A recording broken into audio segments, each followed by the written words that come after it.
Alien, une mythologie horrifique lando-lovecraftienne? Texte écrit par Nîmes. Peu de franchises ont une durée de vie aussi longue que celle d'Alien.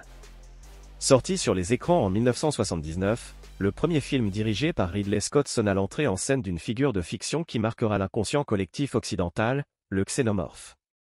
Il est un symbole terrifiant du cinéma de science-fiction, une créature extraterrestre au traits cauchemardesques, avec des dents acérées et une intelligence redoutable. Ce prédateur de l'espace combine l'agilité d'un serpent, la puissance d'un requin et la rapidité d'une sauterelle, tout en manifestant une capacité de surprise et d'adaptation qui dépasserait celle de n'importe quel génie humain, un véritable chef-d'œuvre de la peur à l'écran. Son succès immédiat lui permit de trouver rapidement une suite qui vint compléter l'univers d'Alien en plusieurs opus. Véritable machine à cache, la franchise explorera même un crossover avec une autre créature de l'espace, le Predator, au grand dam de Ridley Scott qui ne verra pas cette collaboration d'un bon œil. Ce mash-up, bien que divertissant, a transformé le xénomorphe en une simple bête de foire, une victime du marketing cinématographique plutôt qu'en le monstre terrifiant et indéchiffrable qu'il était censé être. Cela affaiblit sa bête fétiche qui se retrouve reléguée au second rang, mais surtout, il perd le contrôle de sa créature.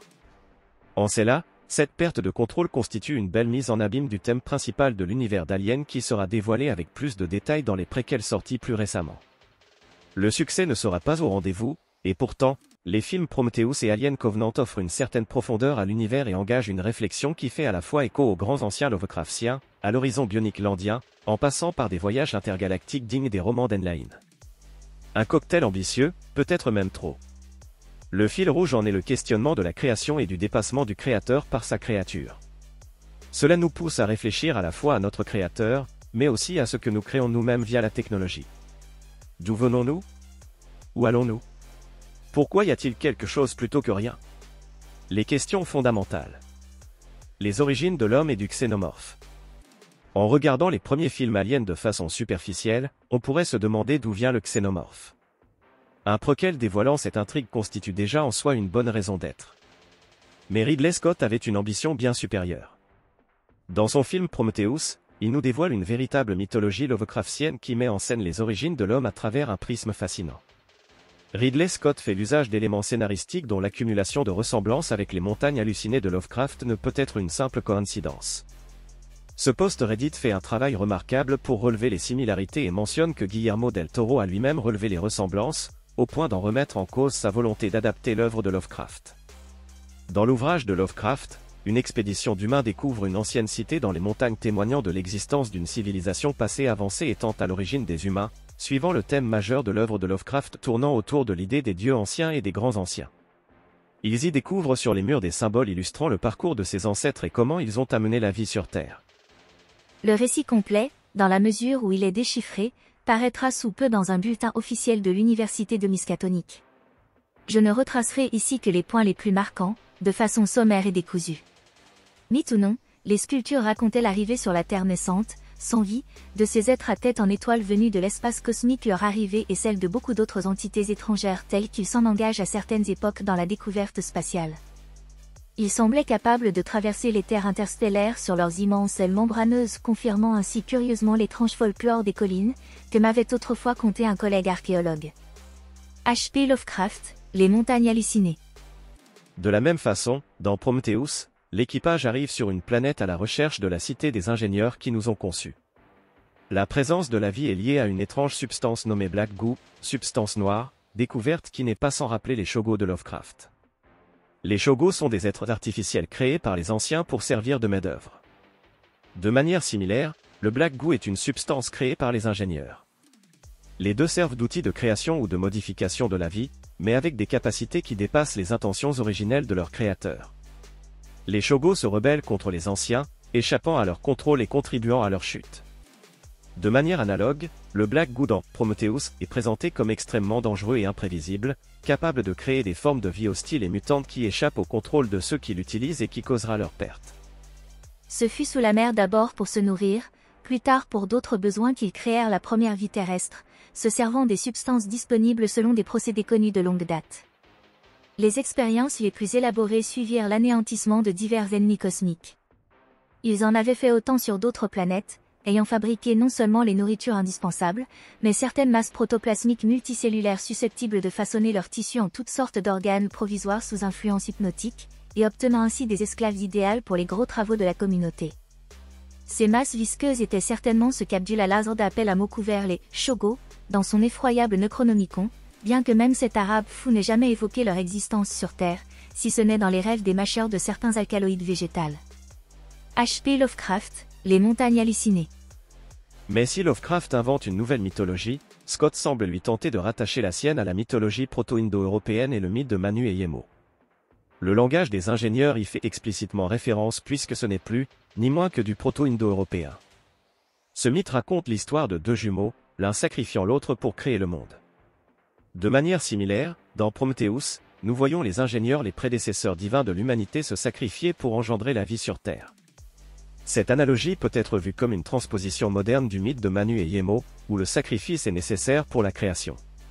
Scott utilise cette mythologie antique pour donner une nouvelle profondeur à la question des origines de l'homme, suggérant que notre existence pourrait être le résultat d'un sacrifice divin, tout en soulignant le danger inhérent à jouer avec la vie, thème récurrent dans la saga Alien. Comment cet être supérieur crée-t-il la vie sur Terre? À partir de son propre génome. Ainsi, nos créateurs sont donc des ingénieurs qui nous ont fait à leur image par essence. À l'inverse, une autre forme de création est présente dans le film en l'artefact des androïdes créés de la main de l'homme. La différence fondamentale entre les deux types de création est que la seconde est faite à l'image de l'homme en apparence seulement. Cette apparence similaire va alors servir à masquer une différence profonde de nature. Elle relève du simulacre. Elle va permettre à l'androïde David, qui se veut être un androïde spécial supérieur à l'homme, à dissimuler sa différence et se fondre au sein des humains. Il méprise son créateur le docteur Weyland qu'il voit comme inférieur mais s'abaisse à lui servir le thé sur la demande du premier. Il enfilera une combinaison permettant de respirer pour sortir avec les humains explorer une nouvelle planète alors même qu'il n'en a pas besoin mais se dit construit pour agir comme un humain afin de ne pas générer un sentiment de gêne à son endroit. Ses projets réels ne seront pas révélés au grand jour. David incarne les travers du professeur Weyland. Ce dernier fait montre d'un désir d'immortalité qui le poussera vers la quête de ses créateurs, seulement dans le but de se voir conférer ce Graal. À défaut de pouvoir y parvenir, il semble avoir conféré ce trait à son androïde pour qui il a une certaine fascination. Les professeurs Holloway et Shaun, bien qu'ils témoignent d'un profond respect pour eux, ont un rapport bien différent envers leur créateur. Dans le film Prometheus, ils s'engagent dans cette expédition financée par le professeur Weyland désirant découvrir la planète d'où ils viennent et les rencontrer. Shaun et Holloway représentent respectivement des symboles chrétiens et païens. Les deux dévoileront un émerveillement à la comparaison de l'ADN des ingénieurs et celui des humains se voulant similaires en tout point. Holloway, avec bienveillance, sommera alors Shaun de se délester de sa croix et de la religion de son père face à cette découverte, mais elle lui fera remarquer que cela ne dit en rien qui a créé ces ingénieurs. Avec beaucoup moins de bienveillance, David se moquera de Shaun et ses croyances plus tard en lui demandant si son Dieu l'aurait abandonné lorsqu'elle se verra en mauvaise posture. Une mauvaise posture générée par David lui-même qui conduit des expériences sur les membres du vaisseau à leur insu. En faisant un parallèle avec l'œuvre de Tolkien, on pourrait dire que ce n'est pas parce qu'on ne voit pas Ilúvatar et que le monde semble être gouverné par-delà le bien et le mal qu'il n'existe pas. Mais cette entité pourrait tout aussi bien être Azathoth. Ridley Scott laisse toute interprétation ouverte. Gilmont jugea que cette dernière idée lui était venue de ce qu'il avait lu dans le Necronomicon au sujet d'Azathoth, l'entité sans esprit qui régit l'espace et le temps depuis un trône noir curieusement entouré au centre du chaos. H.P. Lovecraft, La maison de la sorcière. Cependant, une scène coupée au montage doit venir nous renseigner un peu plus sur les choix de Ridley Scott. Lors du réveil de l'ingénieur, ce dernier se livre à une explication où il met en avant que ces grands anciens sont venus régulièrement sur Terre pour guider notre développement. Ce sont non seulement eux qui nous ont offert le feu, comme le fait Prométhée dans la mythologie grecque, mais ce sont aussi eux qui nous ont envoyé Jésus après l'avoir éduqué sur leur planète qu'ils nomment le paradis. Il y a alors une volonté manifeste de la part de Ridley Scott de créer des passerelles entre les croyances païennes et chrétiennes à la façon de Tolkien. Si Jésus vient nous livrer le message d'un Dieu transcendant, alors même qu'il fut élevé par les ingénieurs, cela signifie que cette croyance est la leur en premier lieu. La façon dont on a traité Jésus est d'ailleurs la raison qui leur a confirmé que l'espèce humaine ne méritait pas de continuer à vivre. Comme si cela n'était pas assez, Weyland est maintenant face à lui quémandant de lui offrir la vie éternelle, sous prétexte que lui aussi serait un créateur, car il a créé David. Mais, au contraire, l'humanité est née du sacrifice d'un ingénieur. La règle de l'univers est l'entropie. Chaque chose est destinée à passer pour en engendrer une nouvelle. Weyland représente l'humanité qui s'est éloignée des préceptes ancestraux que les ingénieurs voulaient nous inculquer. Weyland et David incarnent tous les deux, à leur manière, un thème récurrent de l'œuvre de Ridley Scott, l'hubris de la créature qui veut prendre la place du créateur. On retrouve une scène similaire dans Blade Runner, quand un répliquant vient demander à son créateur de prolonger sa vie. Ceci n'est pas anodin. Ridley Scott est à l'origine d'une véritable mythologie moderne pour qui sait la voir. De façon maligne, il parvient à placer quelques éléments permettant de lier l'univers d'Alien à celui de Blade Runner, comme l'existence de la Tyrell Company dans les deux franchises. On assiste alors à une mise en abîme volontaire appelant à nous questionner sur la place de l'homme. Si cela ne nous choque pas que les hommes considèrent qu'ils peuvent détruire leur création d'androïdes dans Blade Runner, alors nous ne devrions pas être plus choqués que les ingénieurs souhaitent nous détruire dans Prometheus. Errare humanum est, sed perseverar diabolicum, l'erreur est humaine, mais persévérer est diabolique, est une citation attribuée parfois à Sénèque, mais elle existait antérieurement. Voilà la frontière entre l'homme et le diable que David incarne ici. Les hommes ont fait une erreur en créant David, mais ils se sont ravisés et ont cessé immédiatement la production de ce type de Frankenstein moderne. Et je crois que cela n'est pas anodin dans la découverte que fera Shaun plus tard sur la volonté de nos créateurs de venir détruire les humains avant de changer d'avis. David, lui, persiste dans son erreur et va en arriver à créer le fameux xénomorphe. Mais peut-on réellement parler de création? Le mal ne peut rien créer. Il peut seulement corrompre, disait Tolkien. Une idée qu'on retrouve ici chez Ridley Scott. Les ingénieurs créent les humains à partir de leur ADN, les humains créent l'androïde David de toutes pièces, mais David ne crée pas à proprement parler. Il utilise la substance noire, qui est le produit des ingénieurs, pour corrompre l'ADN et en faire des créatures destructrices. La créature de notre création peut se retourner contre nous. David tuera les ingénieurs et les xénomorphes chercheront à tuer les humains dans leur quête de réplication. C'est une corruption de la vie et une utilisation destructrice de la technologie. Quête de réplication. Les films d'Alien et leurs préquels, Prometheus et Alien Covenant, tracent une quête sinistre de réplication qui expose nos craintes de perdre le contrôle de notre propre reproduction et des implications de la manipulation génétique. Le protagoniste terrifiant de cette quête, le xénomorphe, est un prédateur interstellaire d'une incroyable efficacité, démontrant une supériorité à l'humanité à tous égards sauf la reproduction autonome. Dans Alien Covenant, nous découvrons que David, l'androïde, a utilisé la substance noire pour expérimenter et créer une forme primitive du xénomorphe, le néomorphe. Il utilise ensuite le corps de l'hôte pour reproduire et perfectionner le xénomorphe. C'est une étape clé dans l'évolution du processus de réplication de la créature. Dans le premier film Alien, nous voyons le xénomorphe mature émerger de l'hôte après que celui-ci a été parasité par un facehugger, la première étape du cycle de vie du xénomorphe.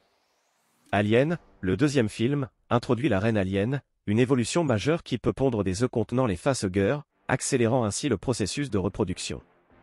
Alien 3 apporte une autre variation, avec un xénomorphe naissant d'un animal pour donner une version canidée de la créature. Ainsi, bien que le xénomorphe évolue et se perfectionne tout au long de la série, il reste dépendant d'un hôte pour sa reproduction. Cette dépendance, malgré sa supériorité, reflète notre propre peur d'être dépassés ou rendus obsolètes par une entité qui, bien qu'elle soit supérieure, reste dépendante de nous pour sa survie. C'est un écho puissant à notre anxiété contemporaine face à l'idée que nous pourrions un jour perdre le contrôle de nos propres créations, un thème qui résonne fortement à l'ère de la biotechnologie et de l'intelligence artificielle. Mais est-ce que cette crainte est dénuée de sens? Tango entre Prométhée et Épiméthée. Alors l'homme ne serait qu'une étape dans le processus? Un véhicule pour ses gènes comme le disent les biologistes mais plus encore, un véhicule pour l'information contenue dans ses gènes, son cerveau, sa bibliothèque, son ordinateur etc. La théorie du « monde à ARN » suggère que l'ARN est apparu avant l'ADN et a joué un rôle crucial dans la création de ce dernier. L'ADN, bien qu'étant un support supérieur pour le stockage d'informations, n'était pas capable de se répliquer de manière autonome. Cependant, avec le temps, il a surpassé l'ARN, devenant capable de s'auto-répliquer. Ceci fait écho à la trajectoire de l'humanité dans les films d'Alien, notamment Prometheus et Alien, Covenant, où les humains, comme l'ARN, ont créé une entité les androïdes les surpassant qui va elle-même créer une nouvelle entité supérieure aux hommes en puissance et en capacité de survie, mais qui reste dépendante de l'homme pour sa reproduction. Le xénomorphe naît d'une erreur des ingénieurs qui ont créé la substance noire et des humains qui ont créé David, deux actes épiméthéens, qui vont causer l'apparition d'une forme supérieure les réduisant bien malgré eux à un rôle moindre. De même, l'homme, aujourd'hui, semble externaliser des informations dans des ordinateurs qui agissent comme des cerveaux exosomatiques. Ces outils augmentent notre capacité d'agir, mais ils pourraient également nous surpasser. Jean-François Gariepi décrit ce processus comme la manifestation d'un phénotype révolutionnaire, qui, tout comme le xénomorphe d'Alien, peut finalement engendrer un nouveau support d'information encore plus efficace. Ce nouveau support cohabite alors dans un tango délicat avec son prédécesseur, jusqu'à ce qu'il développe une capacité supérieure d'autoréplication. Les raisons évolutives ultimes pour lesquelles un phénotype révolutionnaire sortirait d'un tango de réplicateurs sont les mêmes que celles pour lesquelles un réplicateur natif s'engagerait dans le tango en premier lieu, c'est-à-dire que la machine révolutionnaire est simplement un meilleur dispositif de stockage. Après tout, si l'ARN a trouvé à l'origine une utilité pour un intermédiaire de l'ADN, cela doit signifier que l'ADN était supérieur d'une certaine manière. Et si c'est le cas, alors pourquoi conserver l'intermédiaire ARN ? Pourquoi ne pas dédier la tâche d'autoréplication à la nouvelle molécule supérieure ? Jean-François Gariepi, The Revolutionary Phenotype. Blade Runner met en lumière des questions similaires autour de l'intelligence artificielle et de notre relation avec nos créations. Les réplicants de Blade Runner, tout comme le xénomorphe d'Alien, posent la question de ce qui se passe lorsque nos créations nous surpassent. Ces deux univers cinématographiques se rejoignent pour former une véritable mythologie scottienne, où la technologie et la biologie se mêlent et se confrontent dans une exploration constante de notre humanité. Il parvient ainsi à relier les grands anciens proto-indo-européens à l'horizon bionique que décrit Nick Land. Nick Land, philosophe britannique associé à la mouvance accélérationniste, utilise le terme « horizon bionique » pour décrire un futur potentiel où les technologies, en particulier celles liées à la biotechnologie et à la cybernétique, fusionnent de manière intégrale avec l'humain.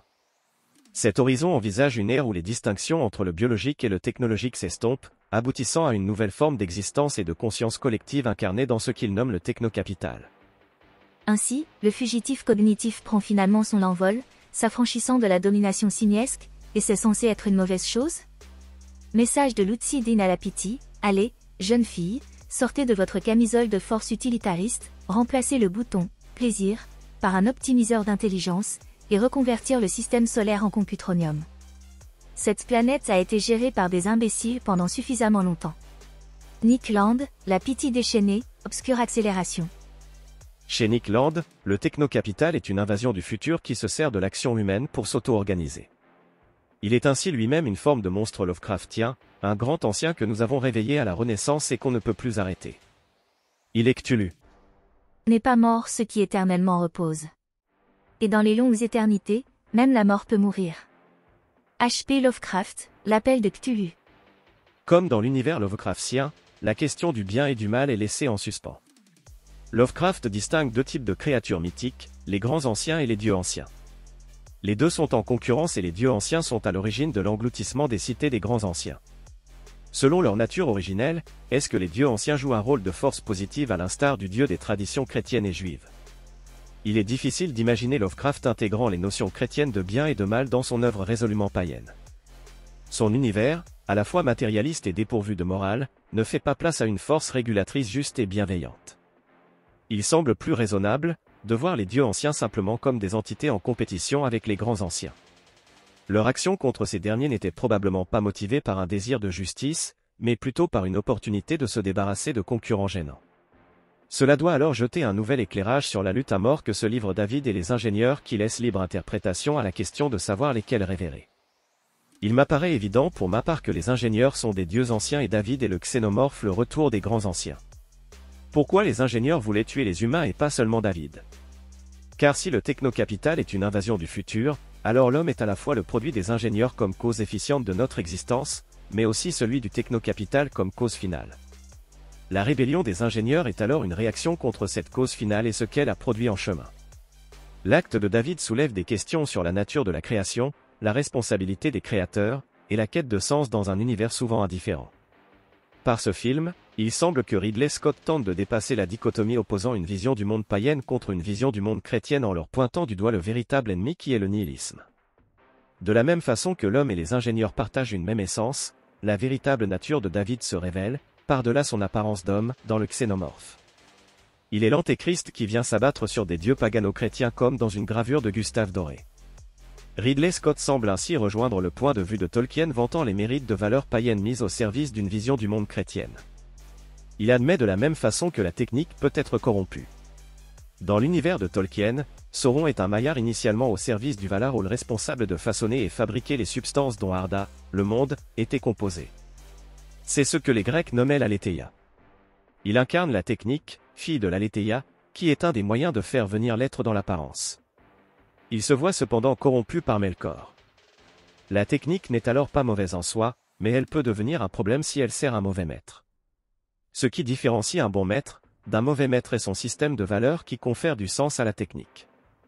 Un bon maître fait le bien, un mauvais maître fait le mal.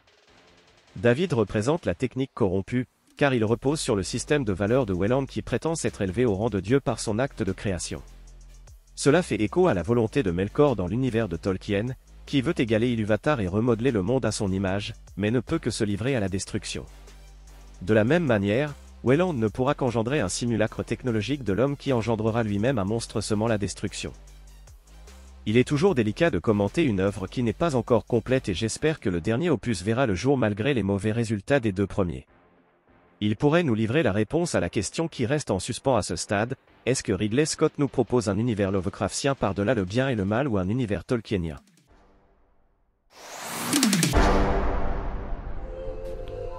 Cet audio vous a plu? Abonnez-vous à notre chaîne afin de recevoir tout notre contenu et soutenez-nous sur Tipeee, le lien est dans la description.